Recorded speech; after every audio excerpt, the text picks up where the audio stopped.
Thank you. While local government's first reaction to the property tax reduction has centered on the loss of local services to residents and businesses, I believe that this proposal will have a more adverse effect on residential property tax owners and, more importantly, a devastating impact on economic development efforts, in particular in Iowa's small cities. Senators, with all due respect, the state must have local government participation in order for economic development to take place. You can talk about low taxes, you can talk about tax credits to businesses, but without the involvement of local governments in acquiring the necessary land, constructing the necessary infrastructure, and providing a quality of life that the company, employees, and their families want, you will not have economic growth in Iowa. Story City utilizes tax increment financing along with tax abatements as tools to attract new commercial industrial development in the city, as well as retain and expand existing businesses. We, in essence, use the company's own property tax revenues to construct the necessary infrastructure. We acquire land or provide any other needs that the business might have. However, if those revenues are decreased as proposed, the city's debt would need to be extended over a greater period of time, which will either increase the city's risk, or I believe in most cases the city is going to take a pass on economic development prospects because this risk is far too great and the return on investment is far too long. Let me give you two specific examples. In Story City, our policy typically is we try to have our debt paid back within 7 or 8 years. We might go a little longer depending on the company. When Pella Corporation came to Story City, our numbers indicated a payback in approximately 9 years. Under the current property tax proposal, that payback would be in 15 years. When you start going beyond 10 years, you have to start questioning your return on investment. Does it make good financial or economic sense to have economic debt extended beyond 10 years? The fact that Pella Corporation came and left in 10 years is another consideration on the risks involved. Realistically, the time frame for how long a company stays in a community is not as long as it used to be. The idea that a company, well, I think, Senator, you're from Newton, that Maytag is going to be there for generations, that is no longer the case in economic development. Within the year of closing, Pella Corporation inquired and received a reduction of 30% or $5.5 million in their valuation, resulting in a reduction of property taxes in the amount of $140,000. NextEra Energy is another example. Our numbers indicated that this payback would be in about a little less than 10 years.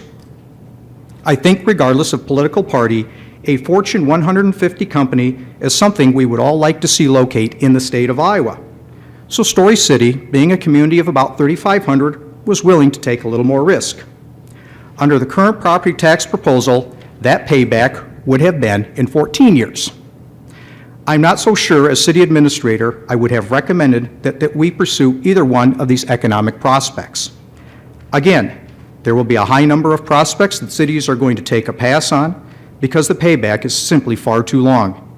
There's too much risk, and the return on investment is simply not there. It does not make good business sense. Furthermore, property taxes make for great political rhetoric, but does not rank in even the top 7 of important factors when a company is determining where to locate. I've been doing economic recruitment in Story City, well, I've been there a long time, close to 20 years. In all that time, I've had once where a company has inquired about property taxes. In addition, cities typically offer new or expanding companies some tax abatement on their property taxes for the first 5 years. So they get some relief in order to help them get up and running and profitable. But I understand, and the concern is real, what do you do in year 6? In addition, I've heard this issue touched upon, but I think you also need to take this into consideration. And that is, with the economic downturn, there has been and will continue to be a devaluation and commercial and industrial valuation. I already mentioned Pella's reduction of 30%. I can tell you within the last year, there have been 2 industrial companies sold in Story City at significantly less than their assessed valuation. In addition, now I did an unscientific survey, so Senator Quirnbach may ask no economic methodology questions on that. Main Street Business District since I was coming here. So I did on commercial properties in the downtown area, about 33 of them. 28 of those have seen a decrease in their valuation. Average has been about 2%. And 2 of those had a slight increase, same. The trend in valuations is going to decline or hold, is going to continue over the next several years. It's not going to be in the 5 to 8% range that some are talking about. It's probably going to be in that 1 to 3% range. So you're going to see this devaluation occurring. I'm not an economist, so no debating with me, Senator Quirnbach. But what I've observed, read, and listened to from those who are smarter than I am, that the economic recovery will be slow in pace over a period of time, and any valuation increase that we're going to experience is going to be insignificant at best. This entire issue comes down to one fundamental question. How will the state be able to recruit companies without the active and financial participation from cities? You know, yesterday and today when I looked at the schedule of speakers, and they're all good people, they come from Des Moines, West Des Moines, Polk County, Cedar Rapids, Lynn County, Ames, Dubuque. And you know what? Those counties and those cities, they're going to survive in some form or another. But Iowa is mostly made up of small cities. You know what? A lot of them are dying, and they're losing their schools. They are literally fighting to stay alive. TIF is one of those few things that allows a small city to compete with the Cedar Rapidses, the Dubuques, and the Ames. It gives Story City a chance for economic growth. I recently wrote an article that said Story City was one of those, we're kind of those in-between cities. We've seen some growth from the last census, but you look at all those communities to the north, east, and west, and they're dying. We're kind of an in-between. We're kind of at a tipping point. I said at our recent Economic Development Corporation meeting that this proposal would virtually end, it would end our economic development efforts in Story City. I'm not giving an opinion, I'm giving a fact. I can't make the financial numbers work that justifies the risks involved to the city.